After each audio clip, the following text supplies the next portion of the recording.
KES staff.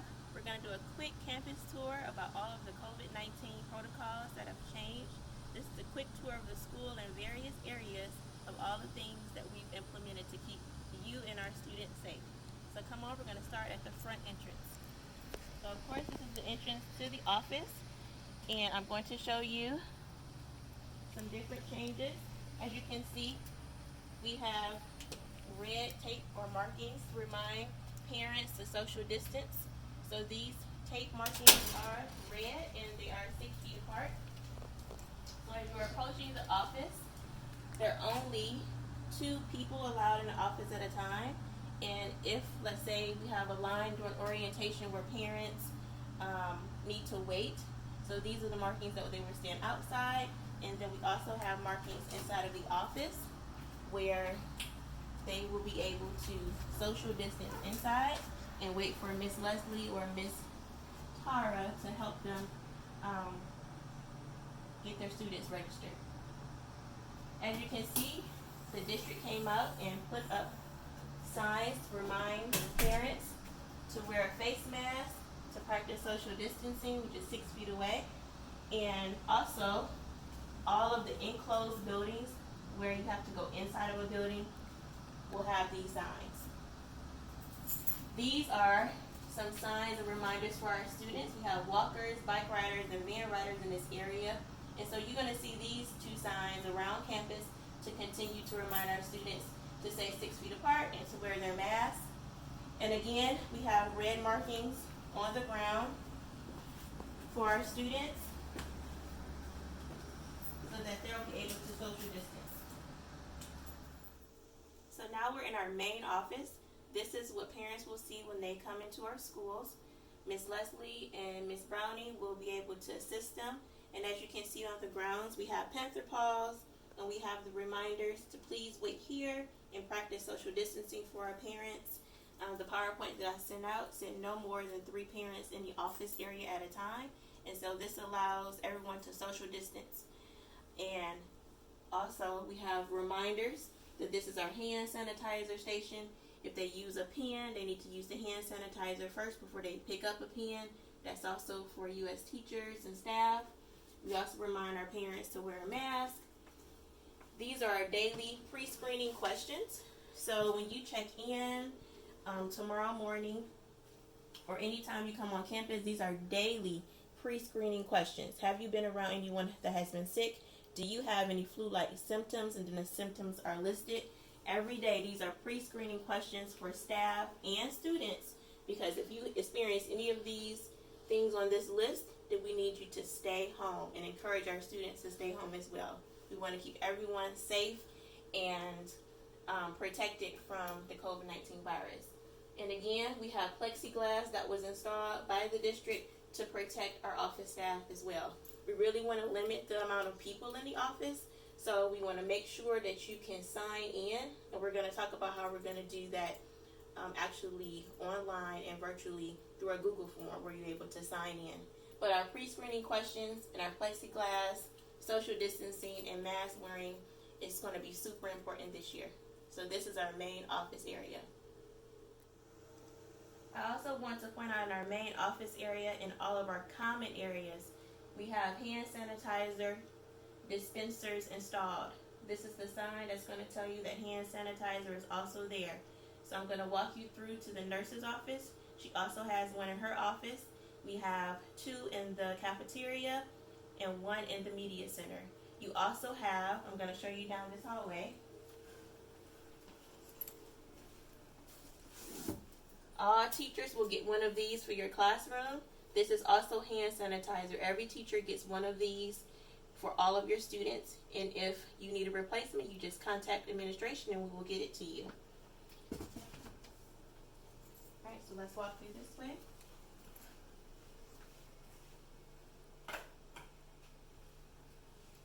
This is the nurse's office, so this is going to be our well clinic. So this is for all students who need first aid, who need medication.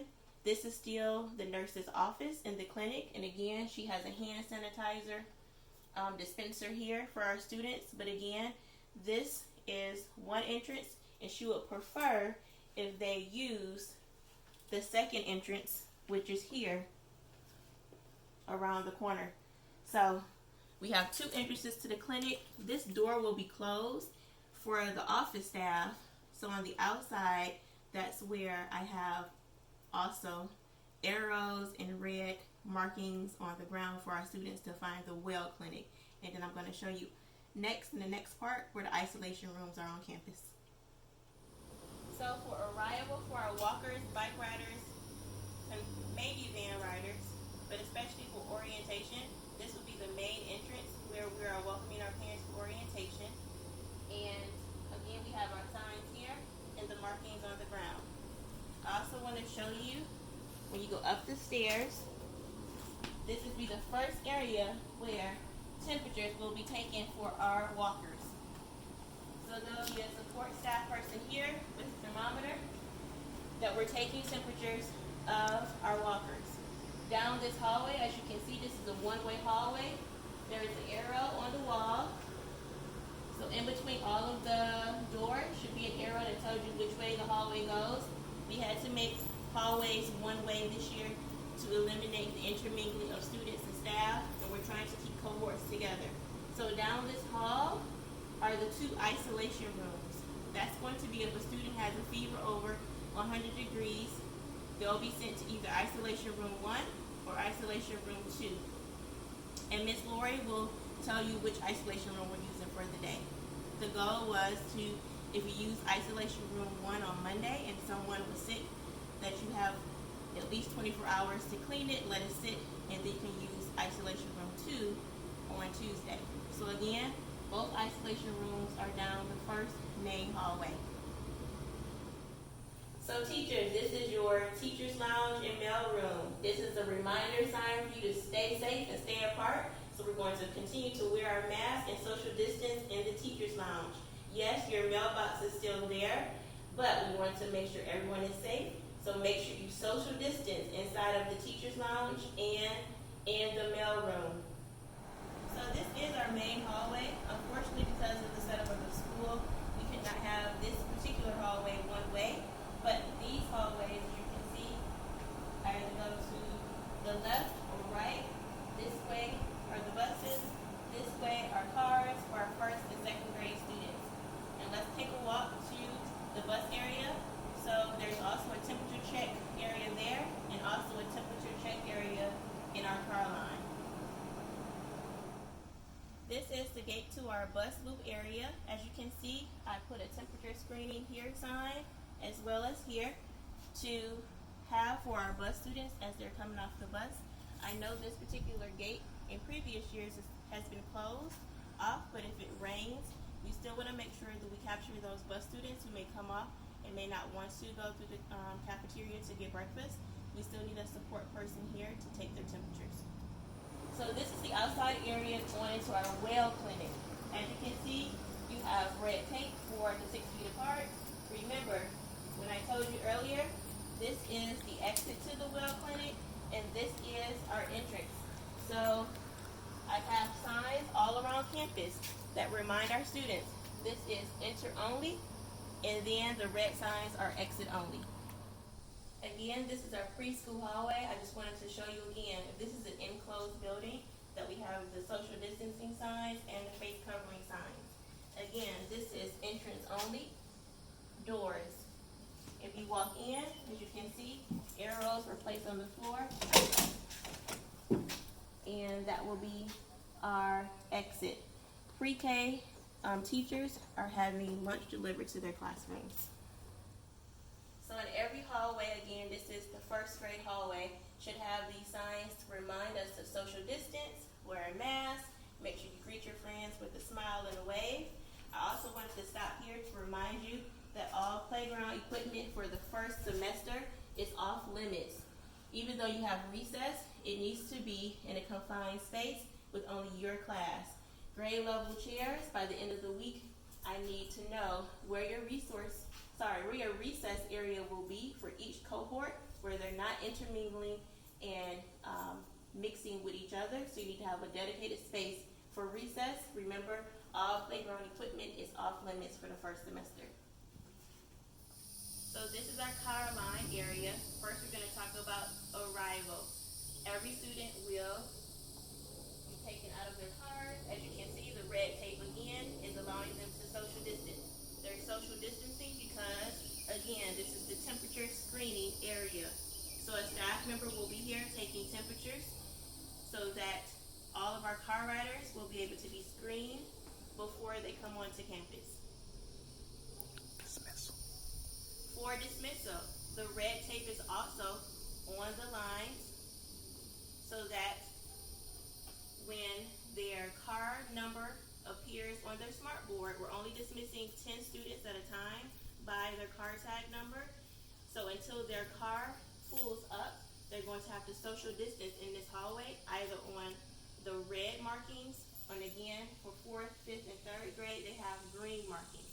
But 1st and 2nd graders need to be on these red lines, social distancing until their car, remember only 10 car tags at a time, will be allowed to be dismissed from class. More information will be coming soon in training about the first day of school, arrival, and dismissal.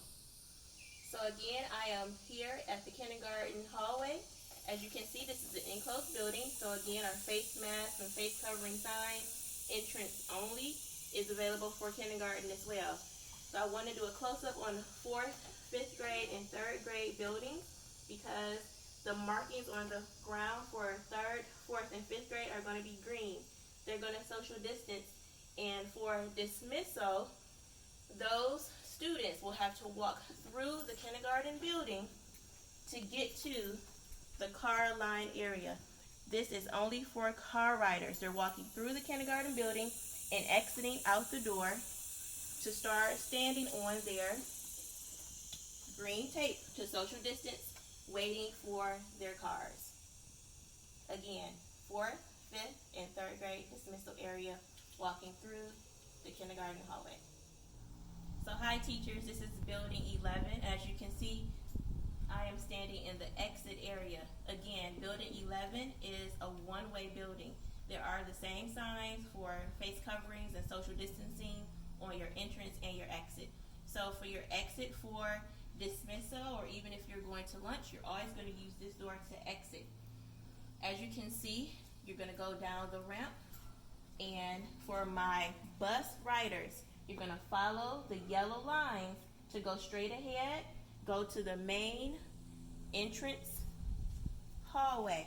You're going to turn to the right and actually go to where your bus is dismissed. Remember, you're only being dismissed by bus color when it shows up on your smart board. So you still should allow time for social distancing. More tape will be put down here in the 5th grade area to allow for students, again, to social distancing while they're going to the bus. Again, because it's the exit and the other section of the video, I described going down the ramp, going to the left, and then we're going to our kindergarten building for our car riders to walk through the kindergarten building and waiting on their line to social distance and wait for their cars. Hi again, so my 3rd, 4th, and 5th grade students, I just turned the corner and I left building 11. I came up this sidewalk. Again, you're going to have our music room door, which is the entrance only. This is also another entrance for the music room and for our coaches, an entrance only building. And again, this is our media center, entrance only. So as you're walking to the cafeteria for lunch and for dismissal for buses, you're going down this hallway, past building 5. Again, this is the main entrance, past building 5, and you're going to turn right for an entrance only cafeteria. So I'm going to allow you, it's a sign that says cafeteria. There's also an orange sign to let you know this hallway is one way. This is our cafeteria, and then at the end of the day, for our bus riders, this is also the hallway, the 3rd, 4th, and 5th. You're going to end up here. Your gate is in front of you to get on your bus. Hi teachers, we made it to the cafeteria entrance. Remember, this door is entrance only. There are 2 things I want you to remember. You need to look through the window to make sure that the class that is in front of you has made it enough spaces where your class can sufficiently social distance. We don't want classes intermingling or crossing, so that's why we have the tape on the inside of the cafeteria where each student needs to stand to wait for their lunch. Again, if you have to wait outside, there are Panther Paws on this sidewalk, and then there'll be Panther Paws on this sidewalk where your students can stand and wait until they can enter the cafeteria. Again, so since this is a common area, remember our hand sanitizer. When you enter, I put the arrows here to remind you to please get hand sanitizer, then come to your orange line and proceed to wait for your lunch. Each student has enough space that they can social distance while they wait for their lunch. Hi teachers, so now we're in our cafeteria. As you can see, I've made it to the end of the line. This is the last orange tape for students to stand before they go into the entrance. Again, it is 6 feet social distance inside. They're going to come out to the computer and tell Ms. Collins their number and proceed to your tables. So your assigned tables are A, B, C, D. That means all 5 tables are for your class. There's 1 grade level in the lunchroom at a time because of social distancing. There are 3 students to each table. This table is 6 feet long. So we have a student here, a student in the middle, and a student at the end. The whole lunchroom has to face towards the bus loop or these windows. There is no one on this side of the table. So, your job, make sure every student is assigned a number. The numbers go 1 through 20. Every student needs an assigned seat at lunch in your letter area. So all the A's, B's, C's, and D's are going to be 4 different classes here at one time in the cafeteria. We're still making a decision about whether or not the 4th class will be on the stage or going back to your classroom for the first 9 weeks. So I look forward to answering your questions, but this is our cafeteria. Hi teachers, this is time for lunch dismissal. More than likely, our support staff, paras, coaches, and administrators will be in the cafeteria helping with dismissal. I want you to know the process so that you can support us the first week of school. As you can see here, this is the yellow area, and these are the last tables in the yellow area. So students should stand up, and they should always proceed to walk down the row with their trays or their bags towards the kitchen. A trash can should be against this wall, and they're going to head straight ahead out the door, making sure to stop for hand sanitizer. Teachers should be outside or by the door, making sure they're social distance outside. Parents and support staff will dismiss students 1 table at a time to make sure students are not crossing or intermingling, emptying their trays, and make sure it's clean for the next table or for the next class. All teachers are spaced 3 minutes apart, so it's important to be on time for arrival and on time leaving for dismissal to allow time for social distancing and making sure all students are served and able to eat. This is very important because students have their masks down because they're eating and drinking, and we want to make sure this is a safe environment. Again, this is our outside area. Since I just finished the cafeteria, another area that you have for your students will be the outside lunch area. Unfortunately, we only have the one. This can also be an option for teachers if you would like to eat outside. For my ESC teachers and students, because your class sizes are small, this is another option for you. Of course, if it's raining, then we would try to utilize the stage area or your classroom with the support staff to be with your students. So in previous years, all of our bus students for dismissal met in the cafeteria. This year is a different process. We're going directly to the bus loop area. So as you can see, this is the hallway I talked about earlier for our 3rd, 4th, and 5th graders. This is the hallway that they're going to proceed to go directly to the bus. On your smartboard, it will say dismissed at this time, blue bus. The blue bus will be dragged over, and then you will see those students need to be dismissed. Proceed down this sidewalk and directly to the gate area where you will proceed to get on your bus.